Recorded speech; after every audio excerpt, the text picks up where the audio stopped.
അപ്പോൾ നമ്മുടെ പള്ളിക്കൽ നിന്നും ചടയങ്കലത്തോട്ട് പോകുന്ന വഴിയിൽ കല്ലടത്തണ്ണി എന്ന് പറയുന്നൊരു പാലമുണ്ട്. ആ പാലത്തിലൂടെ കയറി വരുമ്പോൾ മനോഹരമായ ഒരു കാഴ്ചയുണ്ട്.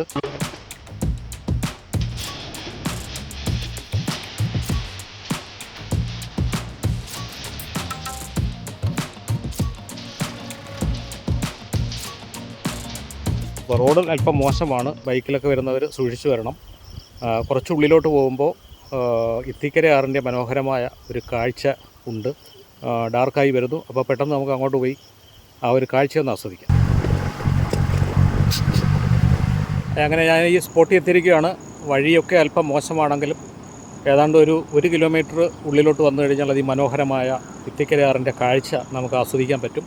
ഇപ്പോൾ എൻ്റെ പിന്നിലായിട്ട് ആ ഇത്തിക്കര ആറ് ഒഴുകിപ്പോകുന്ന നല്ല ഒരു ഇരപ്പ് സൗണ്ട് കേൾക്കുന്നുണ്ട്. അപ്പോൾ നമുക്ക് അങ്ങോട്ട് പോയി ഒന്ന് കാണാം.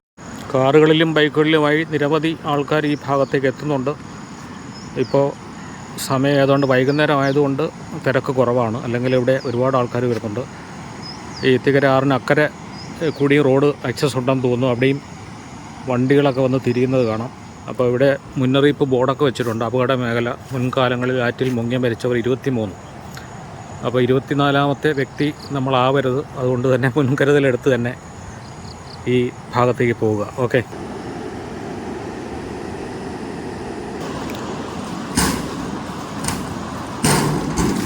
അപ്പോൾ ഇതിൻ്റെ അപ്പുറത്ത് വശത്തേക്ക് പോകാനായിട്ട് ഇവിടെ ഒരു പഞ്ചവടിപ്പാലം നിർമ്മിച്ചിട്ടുണ്ട്. ഇരുമ്പിലാണ് നിർമ്മിച്ചിരിക്കുന്നത്. അപ്പോൾ ഈ പാലത്തിലോട്ട് കയറുമ്പോൾ നല്ല സൗണ്ടുണ്ട്. ഇരുമ്പിൻ്റെ കിടോ എന്നൊക്കെ സൗണ്ട് കേൾക്കും. അത് പേടിക്കേണ്ടത്, പൊളിഞ്ഞ് താഴെയൊന്നും പോകത്തില്ല. ധൈര്യമായിട്ട് നടന്ന് മുന്നോട്ട് പോയി അപ്പുറം സൈഡിലോട്ട് പോകാം. ഞാൻ ഈ ഭാഗത്ത് ആദ്യമായിട്ടാണ് വരുന്നത്. നമ്മൾ നിരവധി തവണ വളരെ പൊടിയിലേ തൊട്ടേ ഈ ഭാഗത്തു കൂടി കടന്നു പോയിട്ടുണ്ട്. ഈ കല്ലടത്തണ്ണി റോഡ് ക്രോസ് ചെയ്ത് ചടയമംഗലം ഭാഗത്തേക്ക് ഒരുപാട് പ്രാവശ്യം പോയിട്ടുണ്ട് ചെറുതിലേ തൊട്ട്. കാരണം അമ്മയുടെ സ്ഥലം ഇവിടെ ആയതുകൊണ്ട് ഒരുപാട് പ്രാവശ്യം ഇതിൽ പോയിട്ടുണ്ടല്ലോ. പക്ഷേ ഇങ്ങനെ ഒരു വ്യൂ പോയിൻ്റ് ഉള്ള കാര്യം ഈ അടുത്തിടയ്ക്കാണ് ഞാൻ അറിഞ്ഞത്. അന്നോട്ടേ ഇവിടെ വരണമെന്ന് വിചാരിച്ചതാണ്, പക്ഷേ ഇതുവരെ സാധിച്ചില്ല. ഇന്ന് വേറൊരു സ്ഥലത്ത് പോയിട്ട് വരുന്ന വഴിക്കാണ് ഇവിടെ നിന്ന് കയറി കണ്ടിട്ട് പോകാമെന്ന് വിചാരിച്ചത്. ഇത് വലിയൊരു റബ്ബർ എസ്റ്റേറ്റാണ്. ഭയങ്കര ഒരുപാട് ഏക്കറിൽ നീണ്ടു കിടക്കുന്ന ഒരു എസ്റ്റേറ്റാണ്. ആ എസ്റ്റേറ്റിൻ്റെ നടുവിലൂടെയാണ് ഈ ഒരു വെള്ളച്ചാട്ടം പോകുന്നത്.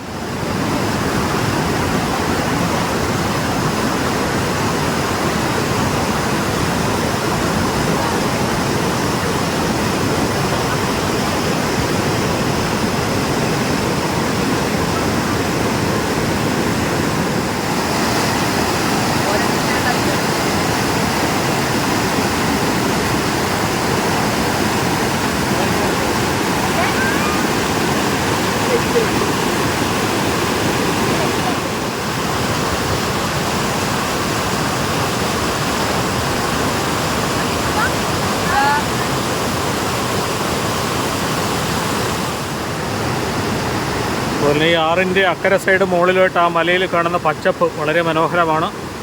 നമ്മൾ ഇടുക്കിയിലൊക്കെ കാണാൻ പോകുമ്പം കാണുന്ന ആ ഒരു തേയില എസ്റ്റേറ്റിൻ്റെ പ്രതീതി ജനിപ്പിക്കുന്ന തരത്തിലുള്ള ഒരു പച്ചപ്പാണ് നമുക്കിതിൻ്റെ അപ്പുറത്ത് ഭാഗത്ത് കാണാൻ സാധിക്കുന്നത്. ഇവിടെ ഇത്തിക്കര ആറ് വന്ന് വളരെ വീതിയിൽ പരന്നൊഴുകി പോവുകയാണ്. നമസ്കാരം. ഇത്തിക്കര ആറല്ലേ കടന്നു പോകുന്നത്? ഇവിടുത്തെ പ്രത്യേകതകൾ ആൾക്കാർക്ക് ശരിക്കും വരാറുണ്ട്. എന്താണ് ഇവിടുത്തെ പ്രത്യേകത? ഒരു വൈക്കാവൊക്കെ കാണുന്നല്ലോ. വൈക്കാവല്ലേ? അവിടെ വട്ടത്തിൽ തങ്ങൾ എന്ന് പറഞ്ഞ മഹാൻ ഇവിടെ വന്നിരുന്ന സ്ഥലമാണ്. നൂറ്റാണ്ടുകൾക്ക് മുമ്പ് നേരത്തെ ആക്കപ്പെട്ട് എന്തെങ്കിലും ദൈവത്തിൻ്റെ വഴിക്ക് കൊണ്ടുവന്ന് അള്ളാഹുവിന് വേണ്ടി ഇവിടെ അറുത്ത് കൊടുത്താൽ അവിടെ കാര്യങ്ങളെല്ലാം സംഗതി നടന്നുകൊണ്ടിരിക്കുകയാണ്.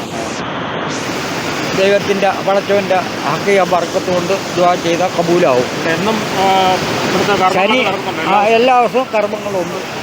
ശനി ഞായറും ഇവിടെ ആൾക്കാരൊക്കെ വരും. പത്തിരി ഇറച്ചിയൊക്കെയാണ് ഇവിടെ കൊണ്ടുവന്ന് കൊടുക്കും.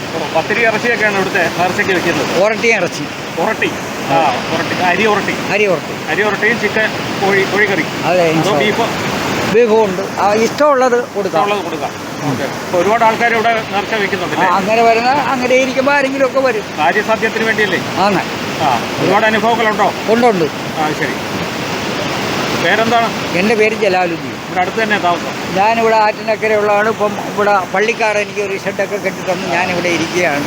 ഇപ്പോൾ ഒരുപാട് അപകടങ്ങളൊക്കെ ഇവിടെ നടന്നിട്ടില്ലേ? ഉണ്ട്. ഒരുപാട് പേര് ഇവിടെ 22-35 പേര് വരെ ഇവിടെ മരിച്ച സ്ഥലമാണ്. അവിടെ ഇവിടെ എഴുതി വെച്ചിട്ടുണ്ട്. റോഡൊക്കെ കാണുന്നുണ്ടല്ലോ. അതെ. ഇപ്പോൾ ഇവിടുത്തെ കുറച്ച് കാഴ്ച കണ്ടതിന് ശേഷം വീണ്ടും മുമ്പിലോട്ട് പോകാം. മുമ്പിലോട്ട് നടന്നാൽ വീണ്ടും മനോഹരമായ കാഴ്ച ഉണ്ടെന്നാണ് തോന്നുന്നത്. കാരണം ആൾക്കാരൊക്കെ അങ്ങോട്ട് നടന്നു പോകുന്നുണ്ട്. അപ്പോൾ ഇതിൻ്റെ ഇവിടെയൊക്കെ ഉണ്ടായി നദിയൊക്കെ ഇങ്ങനെ കടന്നു പോകുന്നുണ്ട്. ഇതിൽ ഇത്തിക്കര ആറാണ് ഇതിലേക്കൂടെയൊക്കെ കടന്നു പോകുന്നുണ്ട്. നമുക്ക് ഇതിൻ്റെ അപ്പുറത്തെ സൈഡിലെ വ്യൂ പോയിൻ്റ് ഇവിടെ പോയെന്ന് കാണാം. ഓക്കെ, ഡാർക്കായി, ഏകദേശം 6:30 മണിയോട് അടുക്കുന്നു. അതുകൊണ്ട് തന്നെ വെട്ടം കുറവാണ്.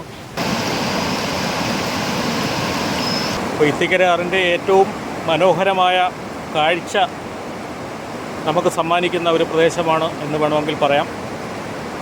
അപ്പോൾ എല്ലാവരും തീർച്ചയായിട്ടും ഈ ഒരു സ്ഥലത്തേക്ക് വരിക. ഇപ്പം വെള്ളത്തിൻ്റെ ശക്തി കുറവായതുകൊണ്ട് അപകടരഹിതമായി തന്നെ ഇവിടെ കാഴ്ചകൾ ആസ്വദിക്കാൻ സാധിക്കും.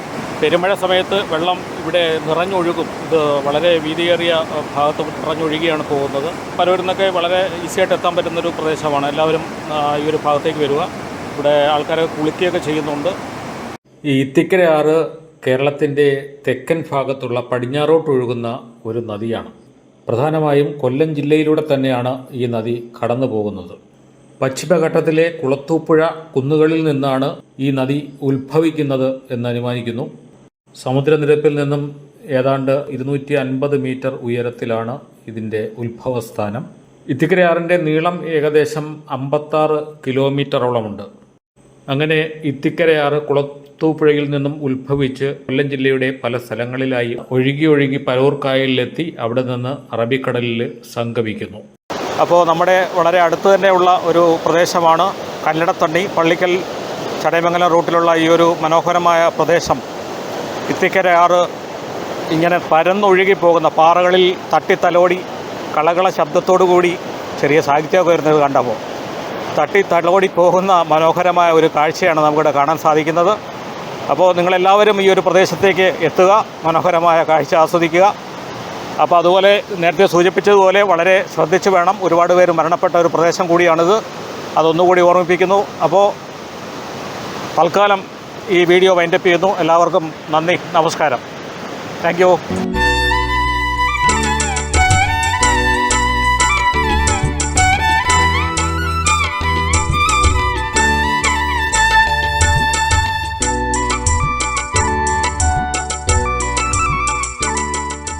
അപ്പോൾ വീണ്ടും നമുക്ക് പഞ്ചവടി പാലം കയറി അക്കരയ്ക്ക് പോകാം.